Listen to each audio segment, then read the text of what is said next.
संजय राऊत यांना मला नाईलाजाने पाकिस्तानचे हस्तक म्हणावे लागेल। पाकिस्तानची भाषा आज ते बोलतायत।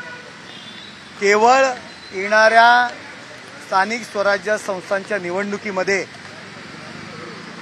अमितभाई शहा, नरेंद्र मोदी, आपले लाडके पंतप्रधान यांच्या विरुद्ध बोलण्यामागचं कारण येणाऱ्या स्थानिक स्वराज्य संस्थांच्या निवडणुकीमध्ये मुस्लिमांची मतं एक गठ्ठा पडावी याकरता, त्या समाजाला खुश करण्याकरता अशा पद्धतीची वक्तव्य संजय राऊत करतायत।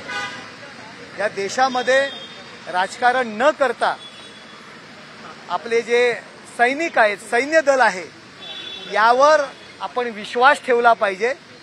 परंतु सैन्यावर विश्वास न ठेवता जी भाषा पाकिस्तान बोलते ती भाषा आज संजय राऊत बोलतायत। यावरून ते पाकिस्तानचे हस्तक आहेत हे सरळ सरळ दिसून येतंय। मुस्लिम समाजामध्ये लोकप्रिय होण्याकरता, परंतु या देशातील मुस्लिम, बहुसंख्य मुस्लिम या देशावर प्रेम करतंय।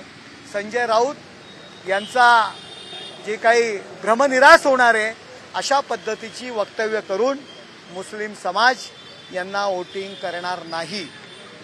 पाकिस्तानचे हस्तक म्हणून जे आपण काम करताय, राजकारण बाजूला ठेवा संजय राऊत, परंतु या देशावर प्रेम करा। केंद्रात कुणाचंही सरकार असू द्या, सैन्याच्या बाजूने देशाच्या संरक्षण विषयामध्ये राजकारण करू नका। यापूर्वी कोणी राजकारण केलं नव्हतं, आपणही राजकारण करू नका।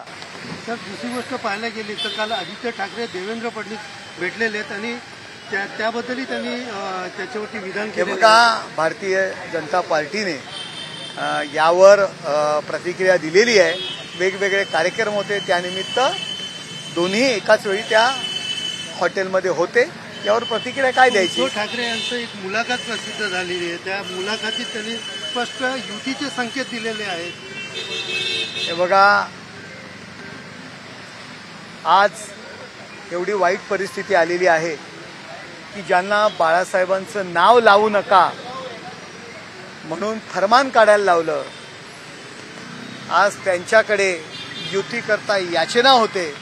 यापेक्षा आणखी दुर्दैव ते उद्धव ठाकरेंचं आणखी काय असू शकतं? चला चला चला चला चला चला चला चला चला चला चला देवेंद्र फडणवीस यांना सल्ला देखील दिलेला आहे सर की कुठेतरी एकनाथ शिंदे यांच्या आदित्य ठाकरे आणि काल जे म्हणाले होते, मी कशा करता त्या हॉटेलमध्ये गेलो, की त्यांना विचारा। आता त्यांना तेच करायचंय।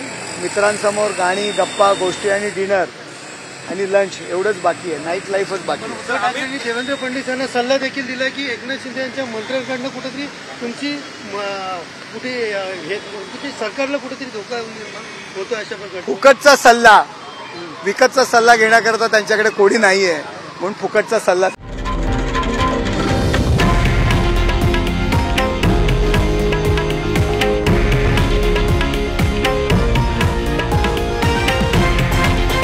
हे आहे देशातील नंबर 1 न्यूज नेटवर्क आणि आपण पाहत आहात TV9 मराठी, एकमेव।